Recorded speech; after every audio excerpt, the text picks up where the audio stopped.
தை அமாவாசையையொட்டி ராமேஸ்வரம் அக்னி தீர்த்த கடலில் புனித நீராட ஏராளமானவர்கள் திரண்டுள்ளனர். இதனால் பல இடங்களில் கூட்ட நெரிசல் ஏற்பட்டுள்ளது. கூடுதல் தகவல்களை செய்தியாளர் பிரபுராவிடம் கேட்கலாம். பிரபுராவ், வணக்கம். தை அமாவாசையை முன்னிட்டு ஏராளமானவர்கள் ராமேஸ்வரத்தில் முன்னோர்களுக்கு தர்ப்பணம் கொடுத்து வழிபாடு நடத்த கூடியுள்ளனர். கூடுதல் விவரங்களை சொல்லுங்கள்.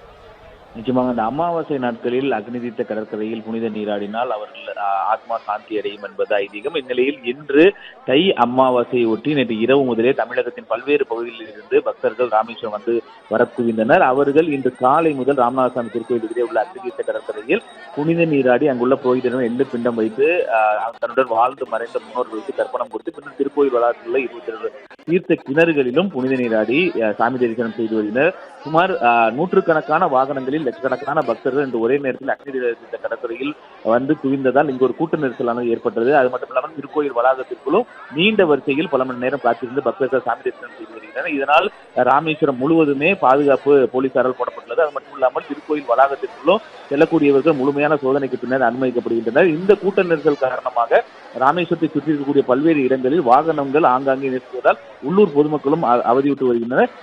அமாவாசையை ஒட்டி திருக்கோயில் வளாகம் மற்றும் அக்னி தீர்த்த கடற்கரையில் சிசிடிவி கேமராக்கள் பொருத்தப்பட்டு முழு கண்காணிப்பு பணியில் ஈடுபடுத்தப்பட்டு வருவதுடன் திருக்கோயிலுக்குள்ளும் அந்த புனித நீராடக்கூடிய இடங்களிலும் கண்காணிப்பு பணியில் போலீசார் மற்றும் உள்ளூர் பொதுமக்கள் ஈடுபட்டுள்ளனர்.